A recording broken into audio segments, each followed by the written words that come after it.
JLB. What up, world? It's Charles Brown back again with another review. Hit the like button, hit the subscribe button, hit the notification bell to get notified on upcoming episodes. All right, man. It's been a minute since your boy been on the tube. It's been about 5 months. I haven't done an album review in minimum of 5 months. And you know what I told y'all last time I was on here? I was like, man, I'm going to be dropping these joints every week. Ain't that something? I ain't dropped nothing. I ain't dropped nothing in months, bruh. And that's because I'm on my other channel doing Talking Facts every week. I do Talking Facts every week because, to be honest with you, it's easier to talk about current events that I don't got to make notes on and listen to 3 or 4 times. Because I got to listen to these albums over and over. But you know what? I'm back on my grind. The music has inspired me. A lot of people are like, hip-hop is dead, this and that.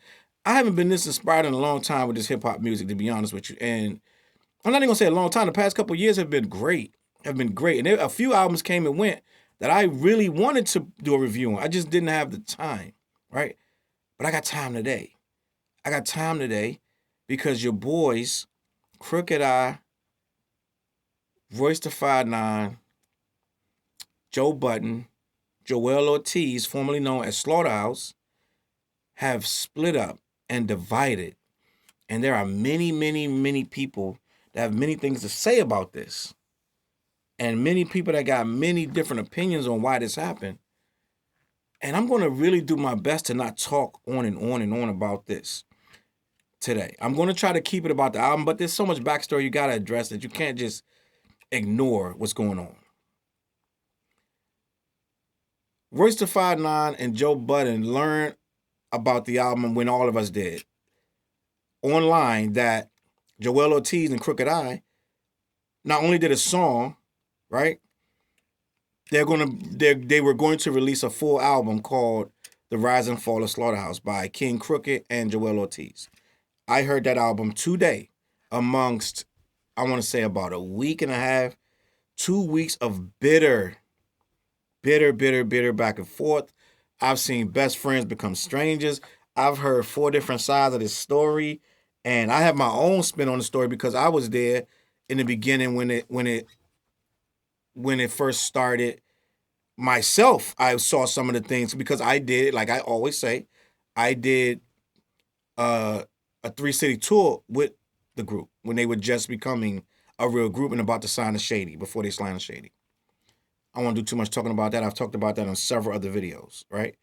But I do know that I saw this crew start to become what they've become today, right? And we've pretty much seen them escalate different ways into full-fledged businessmen. And I want to talk about the group itself. I want to talk about basically where people stand with this, because right now it's political. If you are a fan of 1 or 2 of these guys, you're looking at other people as the culprit. Let's just be honest. If you're a Budden fan, you're saying Ortiz and Crooked I are dirty.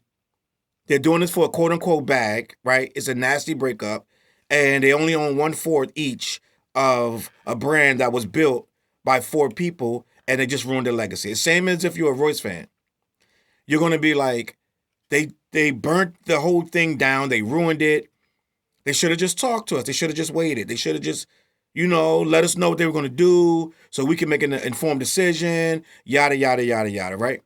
If you're a fan of Ortiz, you're like, man, tear their ass up. Don't say no. Don't share no freaking. Don't spare no expense. Get them with everything. Hit them hard. Don't slow down. Don't give them no breaks. Get at them, right? And if you're a fan of Crooked, you're probably a more even-keeled-minded person who has seen this develop because Crooked is very active on his Twitter and his different pages with his fans. He's been leading people down the process for years of why this thing, 10 years in the making of why Slaughterhouse is burnt down. And then you're going to get my opinion, it's their story, bro. If you're being honest, Slaughterhouse been dead.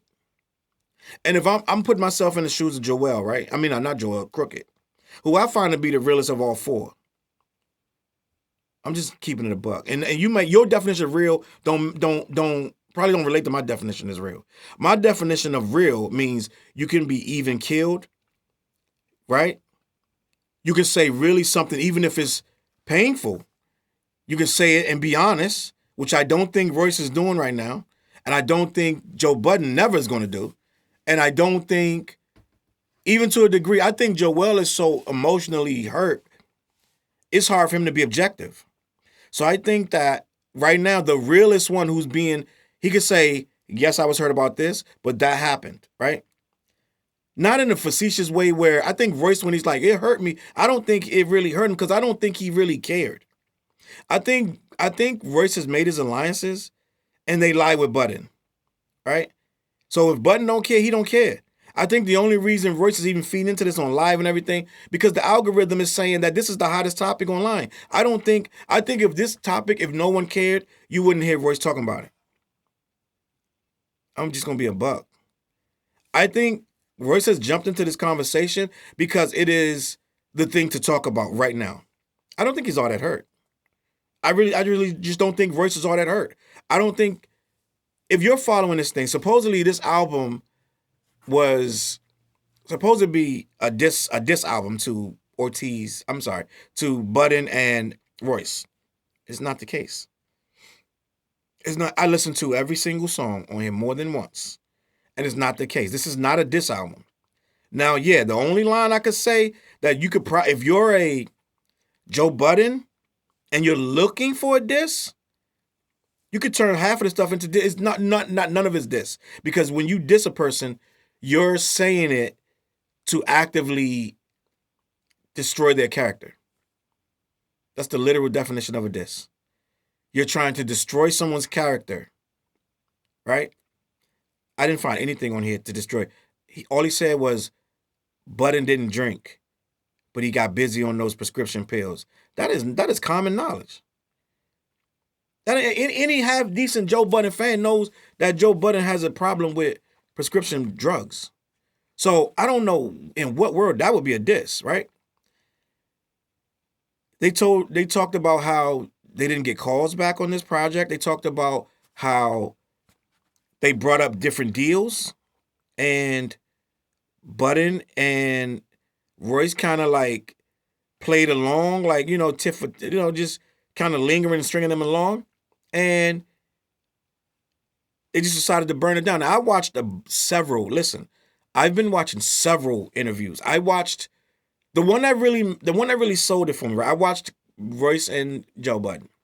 I had to skip through some of it because it was so cringy. It's like two mean girls at the middle school going on live to get at some other girl. It was beneath these two guys. I'm gonna be honest with you. And if you watch that live with Joe Budden and Royce and walked away with anything other than them two just being facetious and mean, I wonder what your take on life really is, right?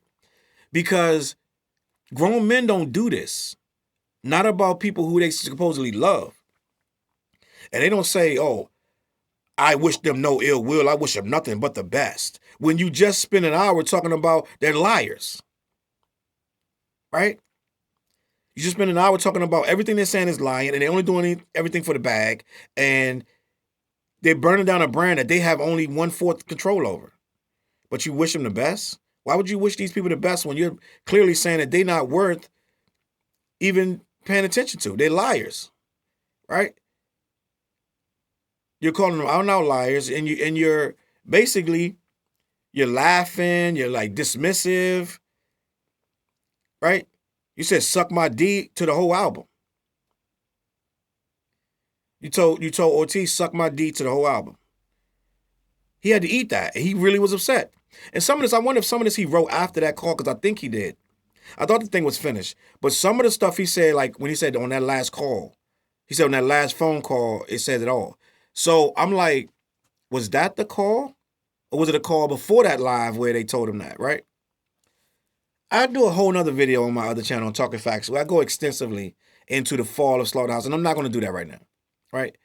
Where I'm talking about how Royce was kind of like, he's playing semantics, right? Sometimes when people are too smart, or they think they're too smart, They try to semantic you, especially when they're not being 100% honest, right? And I'm going to keep this part of the review short. I'm doing an album review. I'm going to do a timestamp for the album review because this ain't the album review. This is the back context of the album that we got by Kxng Crooked and Joell Ortiz, right? I'm going to be honest with you. When you keep saying, stick to the question, when did I say I wasn't going to do it? Right? When you clearly know A and B equals C and D. But a person that's trying to overly nitpick at something to make it seem like they have a valid point, he kept saying to Joel, who's not, I believe he's way more emotional than articulate, right? He's articulate when he's writing rhymes, but when you put him on the spot on a live where he's trying to save face and trying to be honest at the same time, and he doesn't want to come off too emotional or say something ridiculous, you're like, tell me when I said I wasn't going to rap, or I didn't want to do it. Everyone on the live knows you never said those words, but two things can be true. You can still not want to do it, right? We're all men. Let's be 100% with each other. Let's not play games, bro. Your actions show way more than what your words say. So Royce keeps going, when did I say I didn't want to do it? My brother, when did I say I didn't want to do it? He's playing with him because he clearly said, if Joe ain't rapping, I'm not rapping.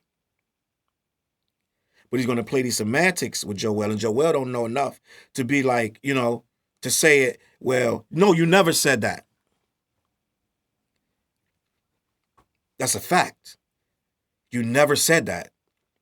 But you did say you wasn't going to rap if Joe didn't rap. So when I go to Joe, Joe's like, I'm retired. I don't rap no more. So what that tell me, right? If we playing basketball, we trying to play a 2-on-2, right? And I go over here to Joe and I'm like, Joe, you balling? And he go like, I don't ball no more. I'm good on that balling. So you're like, Royce, you balling?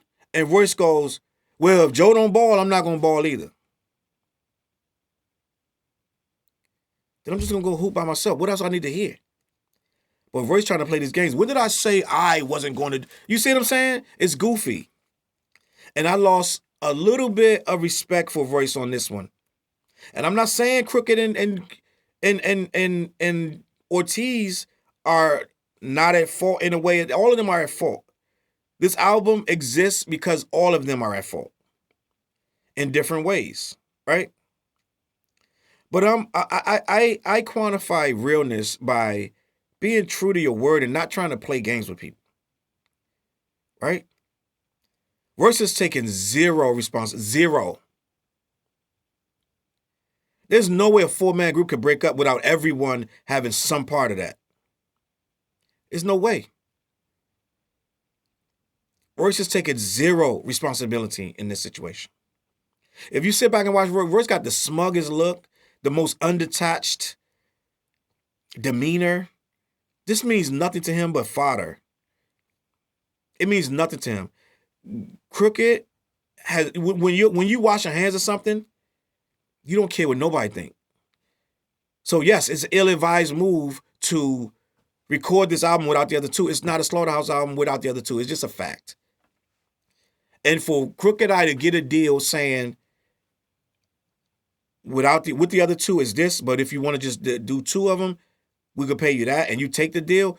It's no other way around it. It's not a good deal. It's not good. But with that being said, Crooked explained that.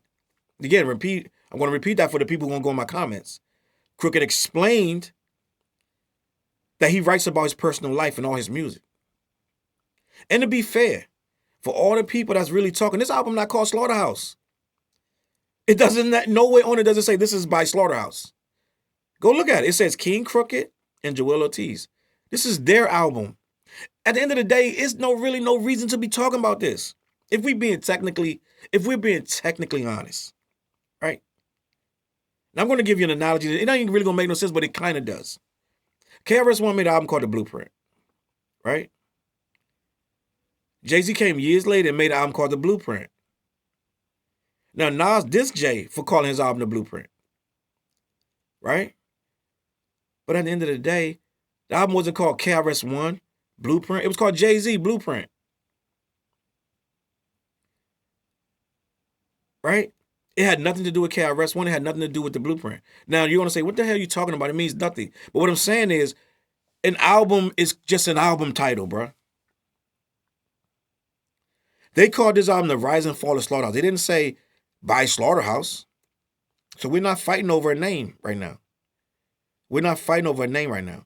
They have every reason. And this is what people are mixing up. And I think we need to really talk about this. This album is not a Slaughterhouse album.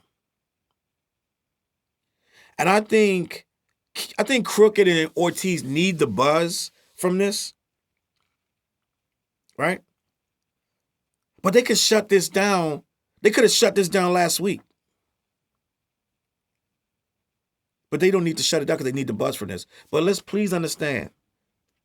The one thing nobody is saying is, this is not a Slaughterhouse album. This is the second album by Kxng Crooked and Joell Ortiz. This is their second full-length album. It's not by Slaughterhouse. And that's what nobody seems to understand. So with that being said, they don't owe these guys anything. I promise you, Joel, I promise you, Joe Budden and Royce da 5'9" are not getting one dime off this album. I promise you. You want to make a bet? I'll bet any of you. There's zero chance they get a penny off this album. For the simple fact, it's not a Slaughterhouse album. Do your research. It's not a Slaughterhouse album. These two guys named their album The Rise and Fall of Slaughterhouse. And with that being said, they have every right to name their album whatever they want to call it. They have every right to rap about whatever they want to call it. Now, what I'm going to do is be honest. I'm not going to play semantics. This is on purpose to let this buzz and let everybody, oh my God, like us fighting over this and bickering about this gives the algorithm more. I go on my YouTube right now, every video that they show me is about Slaughterhouse. Because I've been clicking every single one. Chig, Smooth, and Academic, everybody. I've been clicking it. I've been clicking them all, right? The algorithm is going to feed you what you want. So if you keep saying Slaughterhouse, Slaughterhouse, Slaughterhouse, right? They could have took these same songs, right? They could have literally, and I'm gonna blow your mind with this one. I'm gonna blow your mind with this one. They could have took the exact same album, called it The Rise and Fall of the Super Group. Right? It would not have done every single word they put on this album that everybody's bitching about. It would not have caused the trauma nowhere near of what we got. Even though they're saying the exact same stuff, they're talking about Joe, but it just would have been an album. Please, when you see me on the street anyway, if I'm lying on this, slap the entire shit out of me. I mean, you're going to have a problem, but do it. Because this is a fact, right? If these guys named this thing anything else, but still kept the Joe Budden verses and the lines about Royce and that, put it all on there, yeah, it would have made a bubble. It would have bubbled up. People would have said, oh, they would have said whatever they would have said, but it would never have caused this much attention. So if we're keeping it honest, this is what they wanted. Now, on the flip side, they got the right to tell their story. This is their truth. They get tired of people coming up to them. When's the slaughter? You hear it every time. Every time you go on their page. When's the Slaughterhouse? What's going on with Slaughterhouse? They got tired of hearing it. I bet you nobody says it no more. I bet you nobody says, well, when the Slaughterhouse? It's never coming out. Sucker. What else you want to know? We done with Budden. I feel him, bro. I feel him. I peeped Budden out 6-7 years ago of how he moves. Probably longer than that. Probably, I want to say 10. But it gets worse every year. So if I'm all set with this guy, Crooked said He ain't want to do no more business with Button. He only even considered this on the strength of Royce, and Button burnt him again. Button has checked out of this stuff. Button checked out of this 8-9 years ago. It ain't making him no money. This dude don't wait around to figure out if stuff can make him money. Ortiz says it on here that Button was always into them Rolexes and them pool parties. He ain't got time to be waiting around on Slaughterhouse.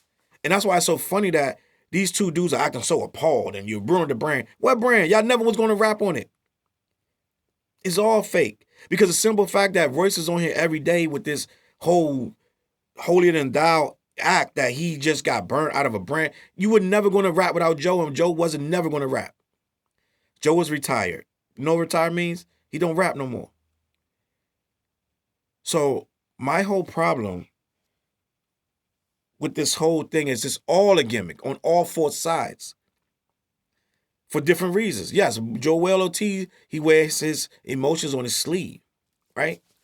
They write there on the sleeve. He's great lyricist, and he's going to tell you exactly what it is. And he's going to bar it up, metaphors, similes, all this stuff. It's going to sound great. And his album is great, right?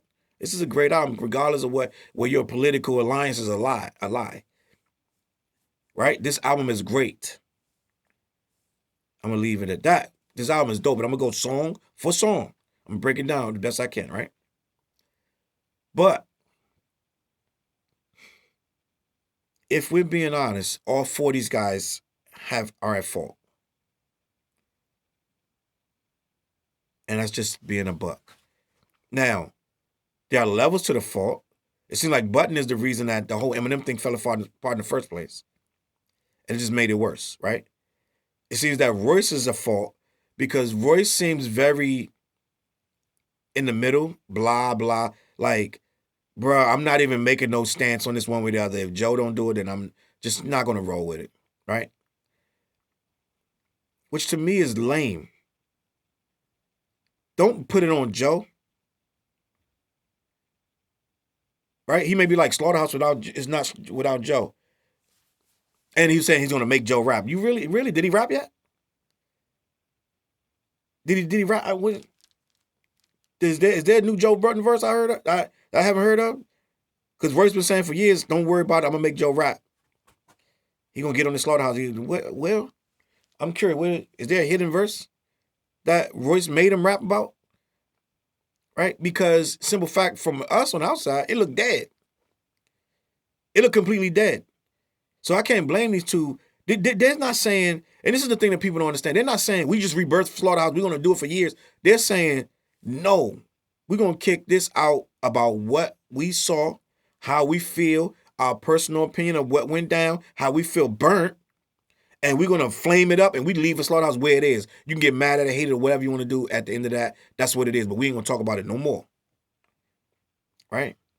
And that's what we got. We got an album that burnt this whole logo down. And it should have been burnt years ago. They should have. This is the thing, man. When grown men ain't really feeling it, it's over. Joe ain't been feeling this thing. That's why he not returning Crooked Eyes calls, because he don't care. He makes enough money. He says it over and over on every interview you watch. If long enough, you give him enough time, he's gonna say, man, my lifestyle affords me to not have to rap. I just listened to the interview before I put this camera on. It wasn't an interview he was on live with Royce and I believe the other guy from Queen. I think it was Queen's Flip. And he's like, my lifestyle affords me not to worry about rapping. And to a person who was only rapping for the money, then that's what he doesn't need to do anymore. Right? I don't believe in this retirement stuff. Retirement is for people who only doing it for the money. Right? Jay-Z retired like 10 years ago. Still rapping. Because he's rapping because he loved rap. You could tell Button checked out of rap. He would have been made a song. He don't love rapping no more. He loved money.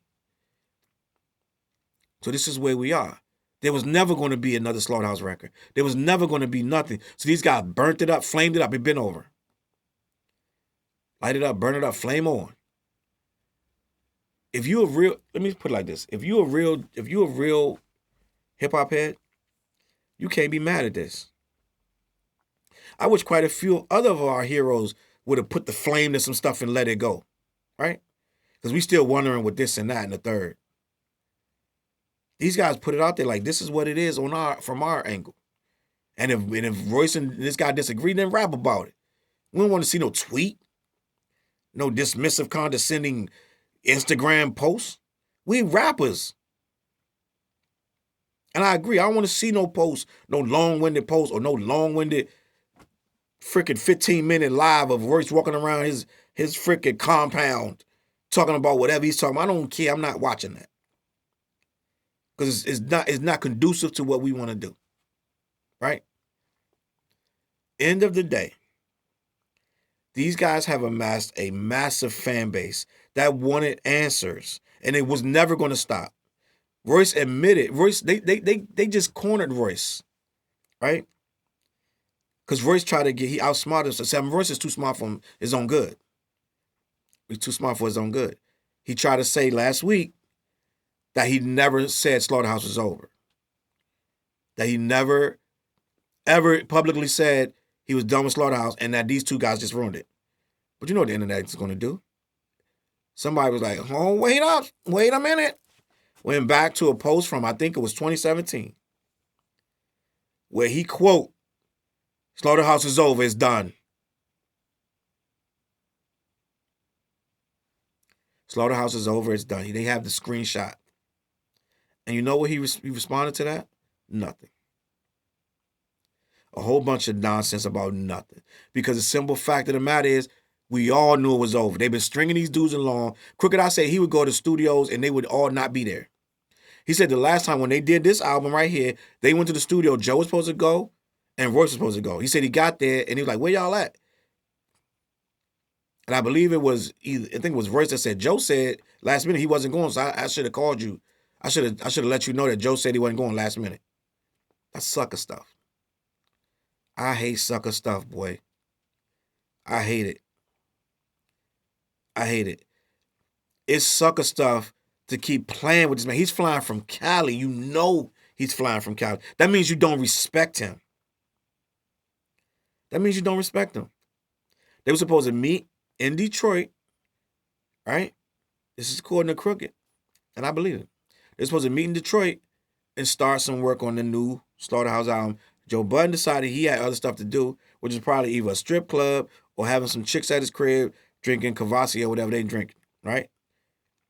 And Crooked was like, I'm tired of this. And Joell was like, what you want to do? Let's just start making some stuff. Then they start thinking like, man, rightfully so. You know what? This Slaughterhouse stuff is dead. I'm tired of being asked about it. I'm tired of trying to bring deals to the table. I'm tired of people talking to me about it. So you know what? Let's tell them. Let's tell them what's going on. Let's tell the fans how Joe's a prick. Right? AKA Mouse. How Mouse is sitting on the couch from his haters' couch. Let's tell everybody that. Let's tell about all the meetings that went south. And all the things that Joe cost us because just being Joe. Right? And this is where we got this album. Like I told you, this is not a Slaughterhouse album. Now, Joel and Crooked need you to believe it is. So that you can get all worked up in arms and you take your political sides and be like, oh, they can't do this without the two. I love the people. They sound so stupid. This is the people that they go with the, you can tell they're Joe fans because they go, Royce fans, if you have a house and 4 people, shut up, dude. This ain't even a Slaughterhouse album. So it ain't a Slaughterhouse house. So your analogy makes no sense. Right? That's why I tell you, Royce tries to be too smart. If you have a house, this ain't your house.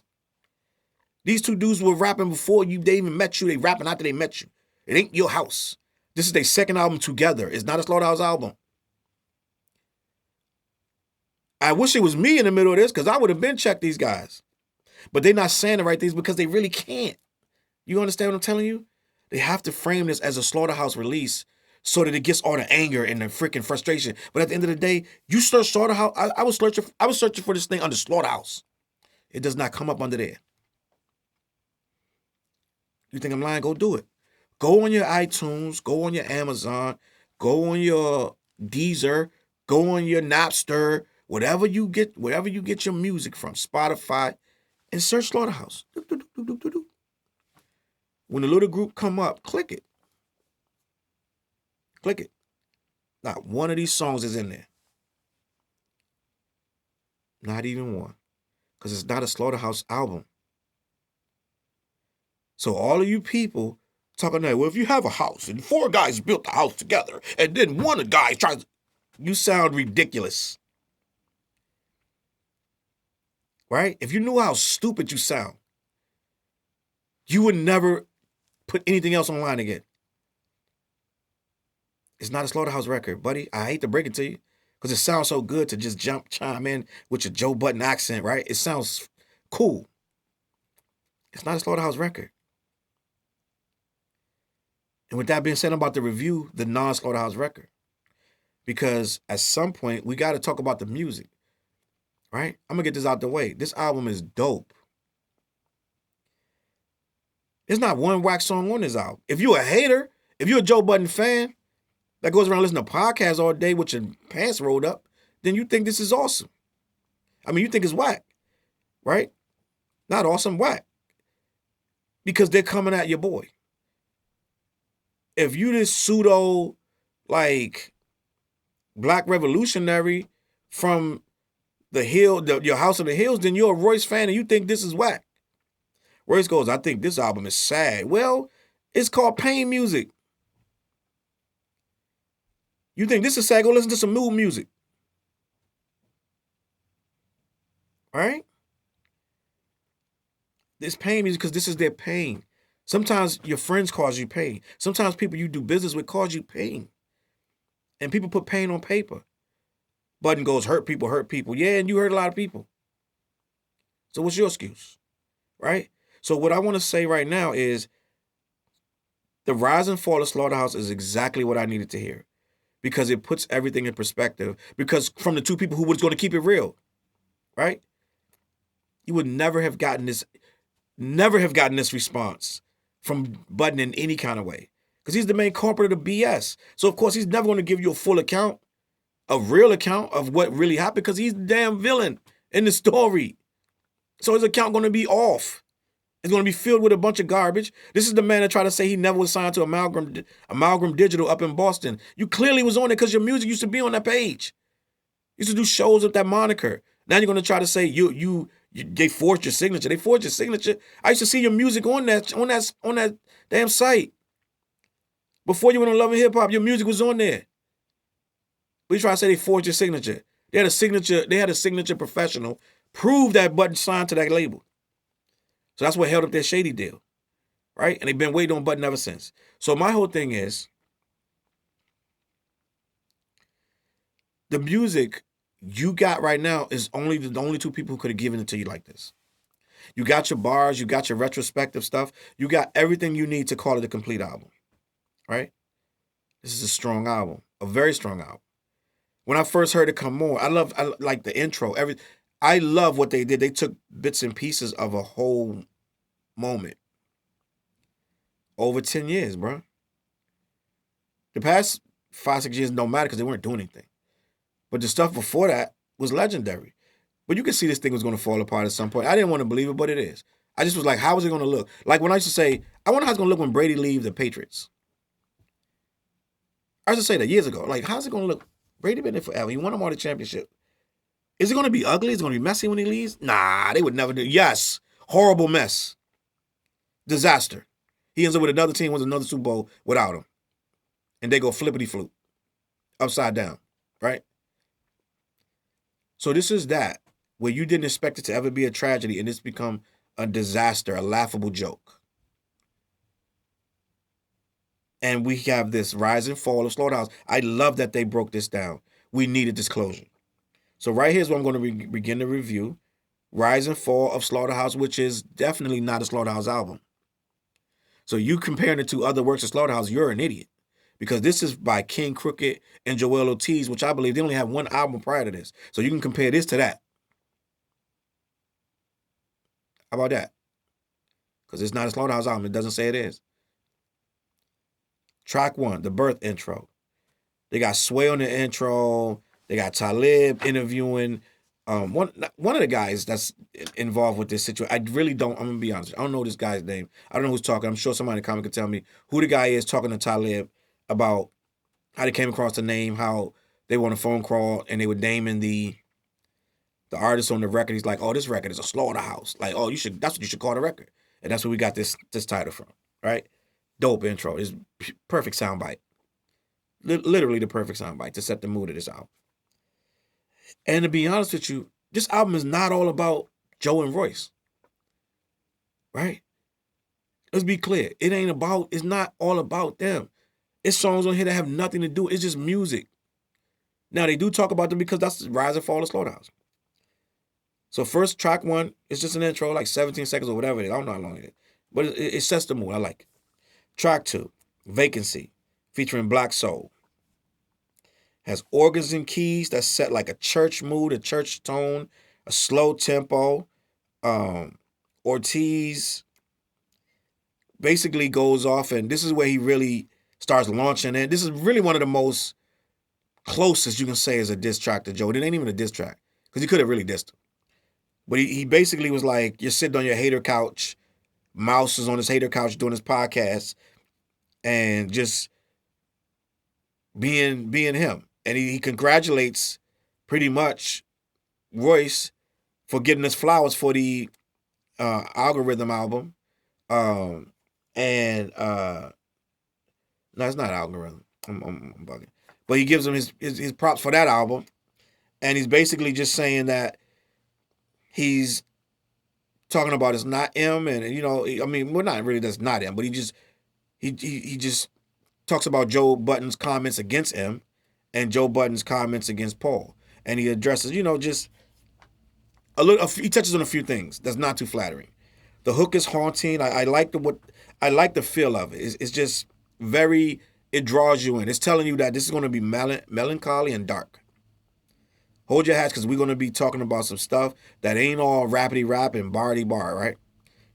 I like Vacancy. Sets the album off right. I was like, I'm banging my head. I'm like, yo, this is fire. Like, this is nice, right? And the only reason you can say it's not nice is if you don't like what they're talking about. If you don't like the people that they're talking about. If you don't like that they're talking about people you're a fan of.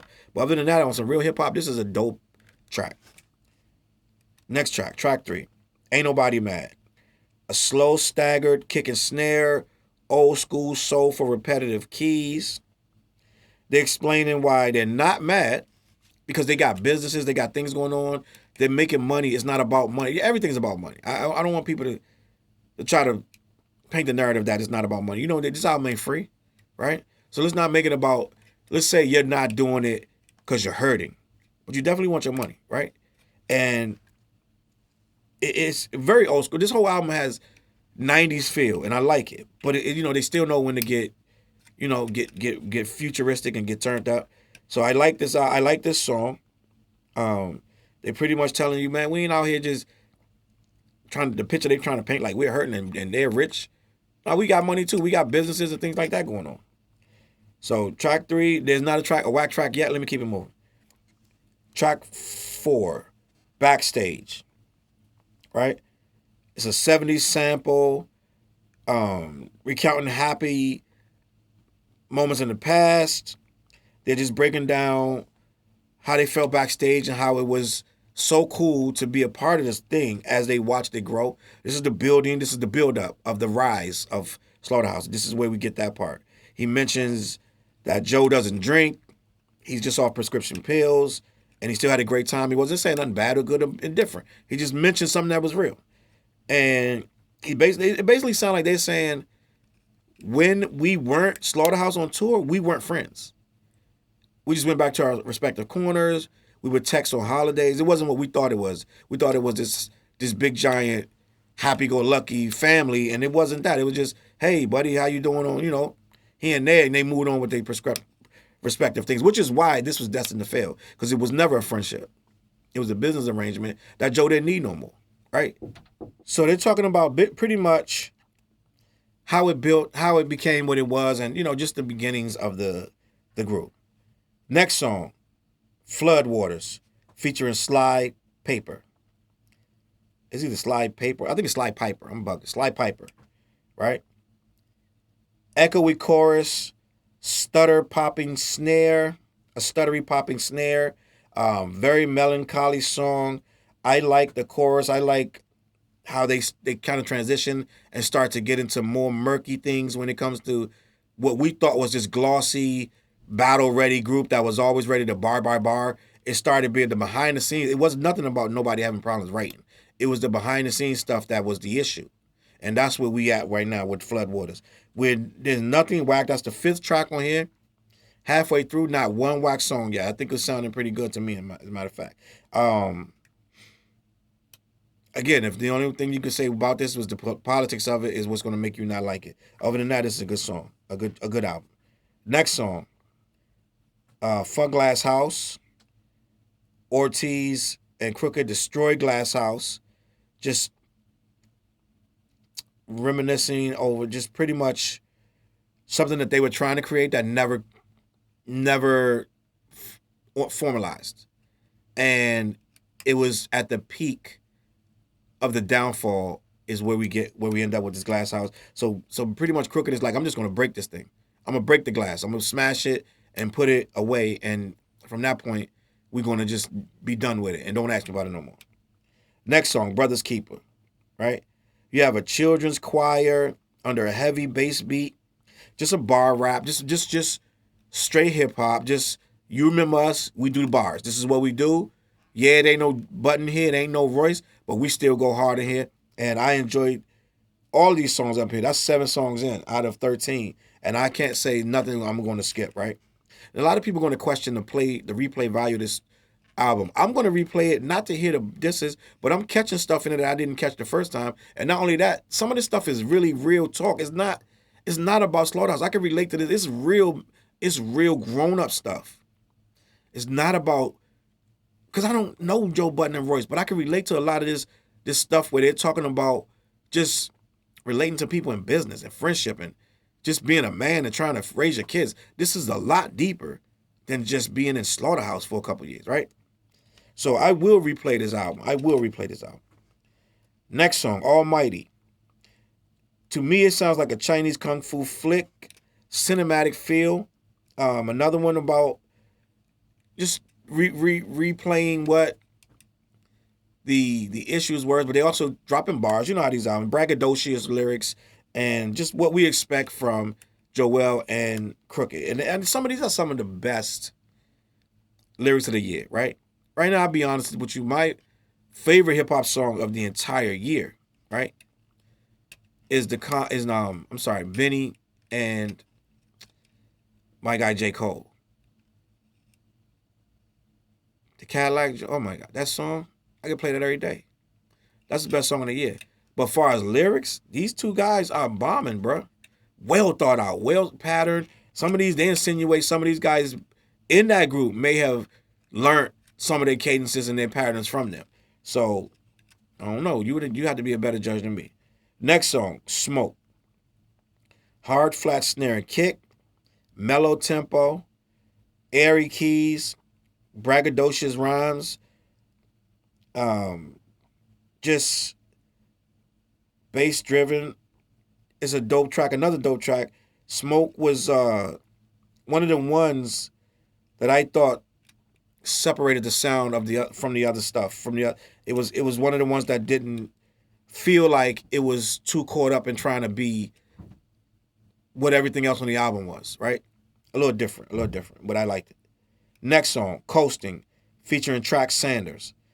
A mid-tempo, bassline driven drop kick, slap snare, tales about friendship gone sour and love lost. Crooked Eye speaks on. Oh, Crooked Eye. This is the one with Crooked Eye speaking on having diss records for Lupe Fiasco. Now imagine how loyal that is. How he let it go and was like, me dissing Lupe ain't gonna put no food on my table, and it ain't gonna bring Slaughterhouse back. But he was ready to go at Lupe. He was like, let's do a whole album and go with everybody we want on the album. This guy is loyal to a fault. This guy is a trooper. This guy is a soldier and a general at the same time. And he's for the team. And it doesn't seem like the team is the same, right? It doesn't seem like the team is the same. But Trax Sanders Singing is dope. It's for lack of a better word, seductive, but it's gangster at the same time. I really dig this song. I really, really like it. And it's more about how they have less in common than more with their group members. So I really think we got yet another angle, another peek behind the curtain of what Slaughterhouse was and was not. Next song, Still in My Feelings. It's a dope hard rock drum and bass, repetitive spacey loop that carries the beat, triple snares, double chaotic kicks, more throwback stories about Slaughterhouse, about the past dealings, such as him creating total slaughter, and not feeling like he really benefited it from more than anybody else, even though Crooked claims he's the creator of that. But he feels like everybody else ate off that more than he did. He just brushed it off and kept it moving. I really, really like these deep inside peekaboos and behind what we thought was this immaculate team. I appreciate it. Nothing whack yet. Next song, we only got two more songs left. Look Mama, which was an old school 90s drum pattern, an electric guitar sample, putting together a reminisce track with the up tempo but dark and soulful sound.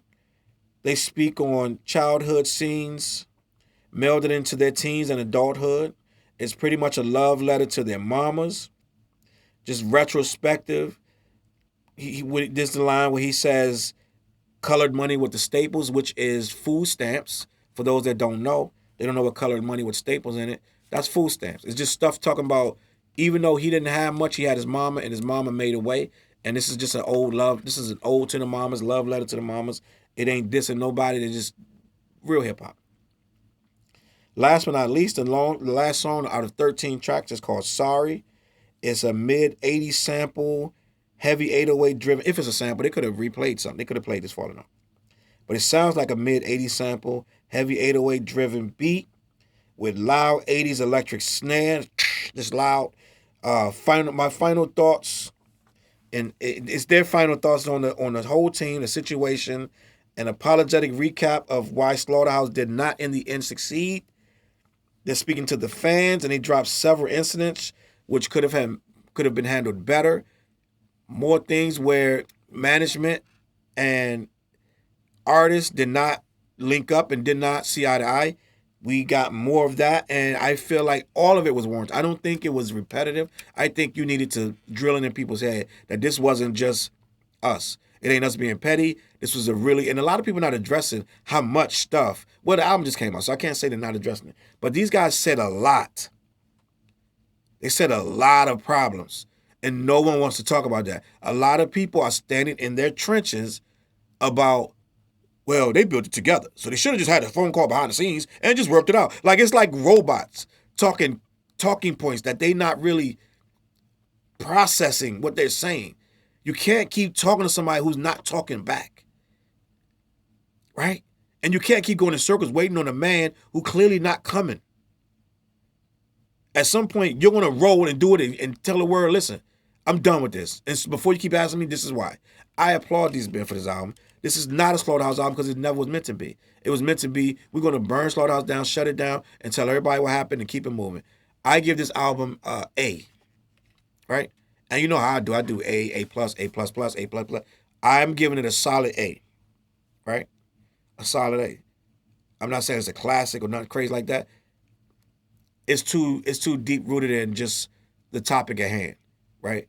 But to me, I think the topic is a noteworthy topic, and I think people will come back for years trying to figure this thing out. I think they're going to come back for years, still trying to figure out what went wrong, what did we do, what could we have done, right? I'm done with Slaughterhouse. Like, after this album, I might go back and listen to some old stuff they did with it. I don't care about Slaughterhouse. Because it was a figment of our imagination. It never really existed. It sounded like even in their best of times, it was shaky and rocky and, you know what I'm saying? It sounded like these guys were just united off the strength of, we can make really good music. We can be really, really dope. We stronger together, which they were. And the reason a lot of these guys even being talked about now is because of Slaughterhouse. So salute to these two guys. Tell your story. Tell your truth. Can't nobody take nothing from you. You could do what you want to do. People are going to move on. In about 2 years, nobody gonna even really be tripping off this. Everybody gonna go to this Perspective Corners. I tell you this, you'll never see a Slaughterhouse album. You'll never see another one. I don't care if it's 5 years down the line. They're never gonna do one because the simple fact, if you did it, it would mean everything that you said on these lives and these tweets and all this stuff was bull, and you're not a man of your word. I feel like rapping with these guys again will go against the word of these guys saying they would never rap with them again because the business is too funky. And on that note, I'm gonna get out of here. Thank y'all for watching, man. Let me know in the comments what you feel. What side of this table do you fall on? If you fall on any side, and what do you think could have been done to save Slaughterhouse? All right. CLBMG.com. I got another podcast called Clash that I do every Wednesday with Dante and Fliz. We only discuss old school hip hop, and we clash with each other all the time. It's a great time. I also got an album, Force Multipliers, with the Ugly Professor. Make sure you check that out. Real hip hop, that's all we do. And for all your, I'm an investor in a site called eventualvariety.org. And it's all of your needs, your basic needs: soap, body wash, condoms, pills for your meat to get up, everything. Everything is on that site, essentialvarieties.org. Make sure you go over there and check that out. All right. We're going to start rolling that out. That's going to be everywhere soon. So make sure you get involved with that. Go buy some soap. Go buy some hand lotion, whatever you need. All right. I'm going to catch y'all on that flip side. Peace.